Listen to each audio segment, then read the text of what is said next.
नमस्कार, मेरा नाम सुसन्ना एक्का है और आज के इस वीडियो में मैं आप लोगों को ऐसा वचन बताने के लिए जा रही हूँ जो आपने कभी नहीं सुना होगा ना कभी देखा होगा, क्योंकि आपके मन में बहुत सारे प्रश्न हैं बाइबल में लिखी बातों को लेकर के।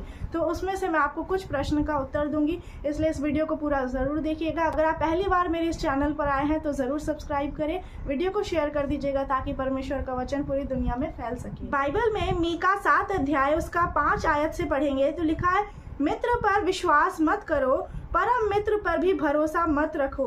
तो यहाँ तक आप मेरे प्रिय भाई बहनों सबको जय मसीह की। तो आप लोग कैसे हैं? आशा करते हैं कि आप लोग अच्छे होंगे। तो आइए हम एक वीडियो लेकर आए हैं जो कि आप लोगों ने इंट्रो में देखा है कि अपने मित्र पर भरोसा नहीं करना है, सिर्फ भरोसा करना है तो प्रभु यीशु मसीह पर, अपना परमेश्वर पर भरोसा करना है कि जो कि उद्धारकर्ता परमेश्वर प्रभु यीशु मसीह हैं। तो आइए सुसन्या एक्का जी जो भी बहन अपने मुखार हिंदू से वचन को सुनाएगी, आइए हम लोग मिलकर इस वचन को सुनते हैं और उस वचन पर चलने का प्रयास करते हैं। तो आप लोग इस वीडियो को लास्ट तक देखिएगा, तब आप लोग को समझ में आएगा कि अपने मित्र पर भरोसा, इतना हूँ खास अपना मित्र होगा मगर उस पर भरोसा नहीं करना है। आइए हम लोग सुसन्या एक्का जी बहन का इस वीडियो को देखते हैं। बाइबल में मीका 7 अध्याय उसका 5 आयत से पढ़ेंगे तो लिखा है, मित्र पर विश्वास मत करो, परम मित्र पर भी भरोसा मत रखो।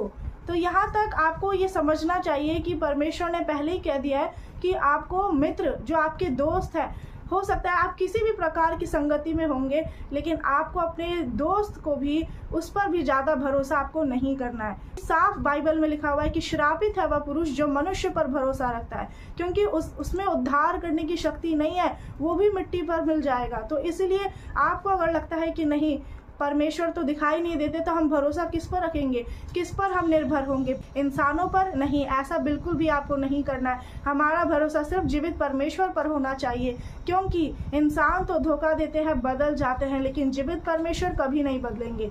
तो इसीलिए आपको देखना है कि आप अपने मित्र पर भरोसा रखते हैं या फिर इसमें लिखा है परम मित्र पर भी भरोसा मत रखो। जो परम मित्र का मतलब है जो सबसे ज़्यादा आपके लिए प्रिय दोस्त है, जो आपके बेस्ट फ्रेंड है। आज आपने अपने बेस्ट फ्रेंड किसी इंसान को बनाया हुआ है या फिर यीशु मसीह को, आपके ऊपर यह निर्भर करता है। क्योंकि अगर आपका जो बेस्ट फ्रेंड जिसके साथ आप सारी बातें शेयर करते हैं, आपको नहीं पता कि वही आपको गड्ढे में गिरा सकता है, वही आपको गलत रास्ते पर लेकर जा सकता है। क्योंकि वचन साफ कहता है कि बुरी संगति अच्छे चरित्र को बिगाड़ देती है। तो आप किस संगति में है, ये वचन से आपको खुद को जांचना है, परखना है कि कहीं आप गलत रास्ते पर तो नहीं जा रहे, और अपनी संगति को सुधारिए और जितना हो सके परमेश्वर के साथ वक्त बिताइए, क्योंकि यीशु ही आपके बेस्ट फ्रेंड है, वो आपके प्रिय मित्र है।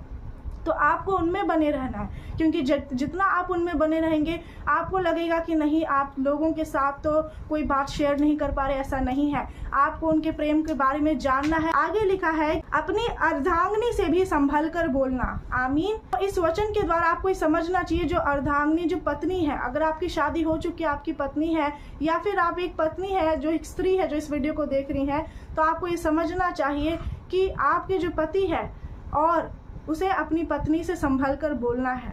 एक पति को पत्नी से संभल कर बोलना, इसका मतलब परमेश्वर यहाँ पर इतना तक बोल दे रहे हैं, जैसे आप पूरा भरोसा करते होंगे अपने पत्नी या पति पर। अच्छी बात है कि आप लोग साथ रहते, क्योंकि परमेश्वर ने ही पति पत्नी को एक होने के लिए बनाया है, कि वो दो नहीं एक है। लेकिन इसका मतलब ये नहीं है कि आप अपने पति या पत्नी का जो एक दर्जा होता है, स्थान होता है, वो परमेश्वर से भी ज़्यादा बढ़कर समझे। जिस दिन ऐसा करेंगे तो हो सकता है कि उनमें से कोई एक ही आपको परमेश्वर से दूर कर दे और आप मार्ग भटक जाए और आप अनंत आग में डाल दिए जाए। अब मैं जो आगे वचन बताने के लिए जा रही हूँ, इससे आप समझ जाएंगे कि आपके दुश्मन कौन है। आपको लगता होगा कोई बाहर वाला है, दुश्मन कोई बाहर वाला नहीं है। आज हम परमेश्वर के वचन से जानेंगे कि आपके, मेरे, हम सब के दुश्मन कौन है, क्योंकि परमेश्वर आदि से अनंत काल तक है और वो जानते हैं कि किस इंसान के जीवन में कैसी बातें होती है, और इसलिए सब कुछ बाइबल में दिया हुआ है। तो आपको इधर उधर भटकने की जरूरत नहीं है।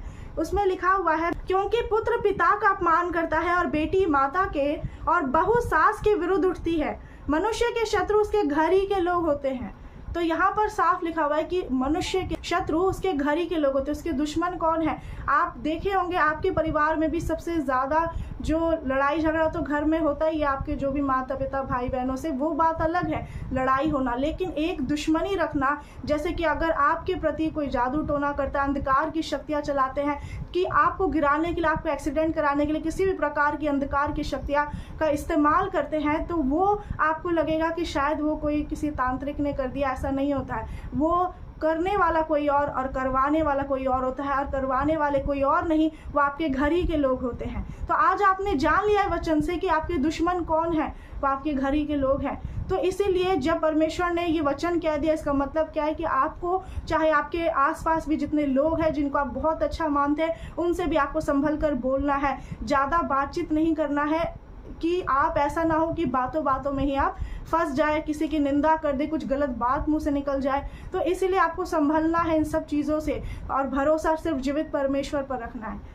आगे लिखा हुआ है, परंतु मैं तो यहोवा की ओर ताकता रहूंगा, मैं अपने उद्धारकर्ता परमेश्वर की बाट जो हूँगा, मेरा परमेश्वर मेरी सुनेगा। इसलिए आपको विश्वास करना है कि सिर्फ परमेश्वर ही है जो आपकी मदद करेंगे, आपकी प्रार्थना को सुनेंगे। जब जब आप उनके पास जाएंगे, या फिर अगर आप मुसीबत में भी होंगे और आप उनको पुकारेंगे, तो परमेश्वर साफ कहते हैं भजन संहिता 50:15 में, संकट के दिन मुझे पुकार, मैं तेरी सुनकर छुड़ाऊंगा और तू मेरी महिमा करने पाएगा। तो संकट के दिन, मुसीबत में जब लोग आपको सभी छोड़ देंगे, तो अच्छाई में तो अच्छे समय में तो सब आपके साथ रहेंगे, लेकिन जब मुसीबत में सब छोड़ देते हैं तो परमेश्वर ही आपके साथ रहते हैं। और अगर आप गड्ढे में गिर भी जाए तो भी वो आपको बाहर निकालते हैं अपनी सामर्थ्य के द्वारा। कोई इंसान ऐसा नहीं कर सकता, कोई इंसान आपके गुनाहों को क्षमा नहीं कर सकता, कोई इंसान आपको गड्ढे से बाहर नहीं निकाल सकता। सिर्फ जीवित परमेश्वर ही है जो ये अद्भुत काम करते हैं, और वो ही आपका उद्धार करेंगे यीशु मसीह के नाम में। तो इसमें लिखा हुआ है, मैं अपने उद्धारकर्ता परमेश्वर की बाट जोहता रहूंगा। तो आपको किसकी बाट जोहना है? परमेश्वर की बाट जोहना है। उनमें धीरज रखना है कि परमेश्वर आपके लिए जो कुछ करेंगे, जो आपके काम अभी भी नहीं बन रहे, शादी नहीं हो रही, नौकरी नहीं लग रही, जो कुछ भी अभी तक रुका हुआ है, वो सब कुछ सही समय पर पूरा होगा। तो आपको परमेश्वर की बाट जोना है, किसी इंसान पर डिपेंड नहीं रहना है। और इसीलिए जितने यहोवा की बाट जोते हैं वे नया बल प्राप्त करेंगे। परमेश्वर आपको एक ऐसा बल देंगे, ताकत देंगे कि आप उनके कामों को कर पाएंगे। अगर आपके शरीर में कोई बीमारी भी है तो वो परमेश्वर के बल और सामर्थ्य के द्वारा खत्म हो जाएगा यीशु मसीह के नाम में। तो इसीलिए आपको देखना आप किसकी बाट जोड़ रहे हैं, किसी इंसान की या फिर जीवित परमेश्वर की, क्योंकि आप जानते हैं कि आप कौन से रास्ते पर चलेंगे और आपको अनंत जीवन मिलेगा। परमेश्वर ने रास्ता बता दिया है, आगे आपके ऊपर है आप कौन सा रास्ता चुनते हैं। तो मुझे कमेंट करके ज़रूर बताइए इस वचन से आपको क्या समझ में आया, कौन सी ऐसी बात थी जो आपको नहीं पता था, वो भी कमेंट करिएगा। इस वीडियो को सारे लोगों तक शेयर कर दीजिए, परमेश्वर का वचन पूरी दुनिया में फैल सके। परमेश्वर आप सभी को आशीष दे। तो मेरे प्रिय भाई बहनों, आप लोगों ने देखा कि कैसे विस्तार से इस बहन ने, इस फास्टर ही ने हम लोगों को वचन के द्वारा सीख दिया, और मैं उस वचन को हम लोगों ने सुना है। हम आशा करते हैं कि आप लोग इस वचन को सुने हैं, इस वचन को लागू जरूर करेंगे। तो ऐसे ऐसे वीडियो में आगे भी